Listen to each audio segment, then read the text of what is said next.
Hey, my name is ShawNshawN. I sell art on ShawNshawN.co. Today we're going to review The Cursed.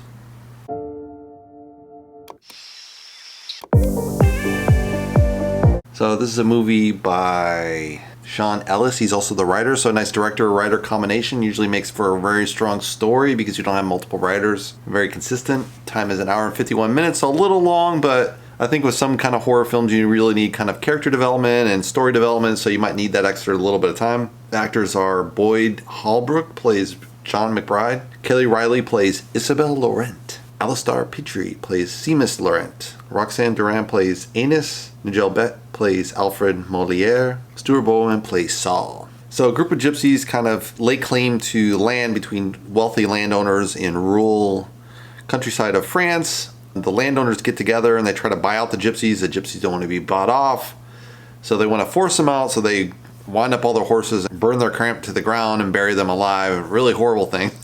But not before the lead gypsy woman places a curse on them with the silver teeth that gets buried with them. Later, these turns all the kids in the neighborhood start to have nightmares about these silver teeth buried in the ground. They don't know why or what it is. So one of them digs it up and then opens up this curse that starts to infect the whole village. There's beasts chasing people around and no one knows who's behind it and all this. And this guy from visiting doctor is called in to investigate. So the movie's interesting in the start. You start the whole movie off in World War I, and then you're like, there's nothing to do with World War I and the rest of the story. So you're like, why did they start it with World War I? But they do start it with the silver bullet, and then you're like, why is there silver bullet? So they leave a great mystery hanging on that's not really resolved to the final Act 3 at the very end. You find out why they have this whole front World War I scene, which was kind of an interesting way to take it, I think. It's also interesting that the fact that this is a historical film taking place in World War I, and then they go back even 35 years before that, so it's even further back in the past. And I don't think there's been that many horror films set in that deep of the past. Usually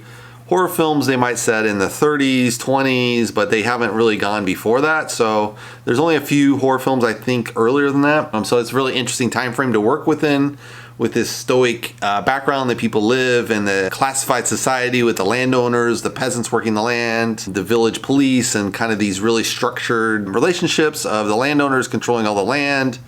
And people kind of set, if you're a peasant, you stay in as a peasant, your landowner, you stay as a landowner. And so really kind of a calcified society, you would say. It's also a fun set. It's also, I think, these small towns give a feel of abandonment because a lot of them have been abandoned. You can see this a lot in Japan. There's a really crisis on that. In Midwest also, you see towns just basically abandoned, just houses falling into complete ruin. So in rural France, it's very similar. You have these old castles and small churches falling into disrepair because no one lives in those villages anymore.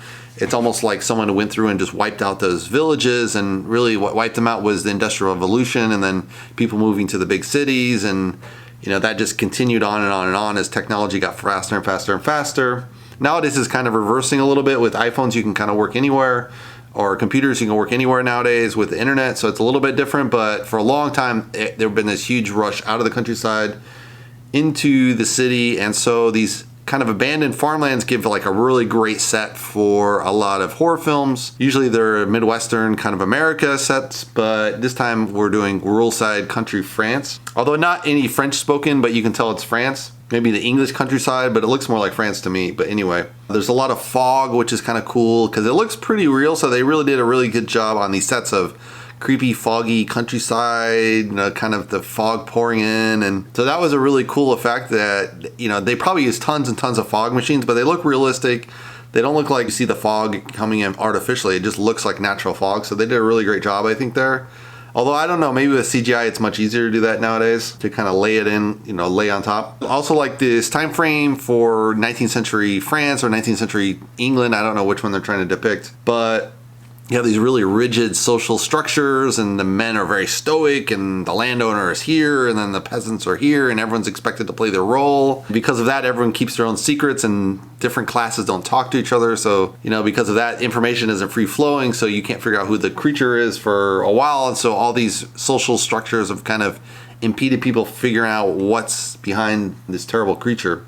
They had also a part where the doctor finds a blood sample of the creature and he starts studying it, and then he puts his own blood on the thing and he's like, oh, that's interesting, kind of blends with the blood. But it doesn't go much further than that. I think if he had brought, gone to a local library and kind of pulls through some books, it makes more sense than, say, a Sherlock Holmes movie where you're downtown London and you'd have easy access to a library, so you can easily cut to a library scene in the countryside.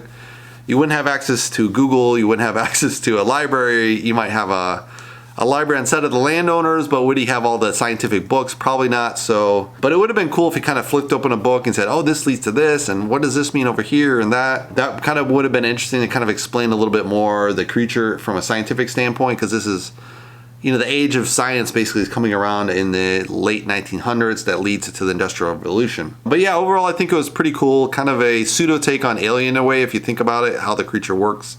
But I thought it was pretty good. I recommend it. It's a really fun horror film. If you'd like to subscribe, you can subscribe below. And I'll see you in the next movie review. Thanks for watching, guys.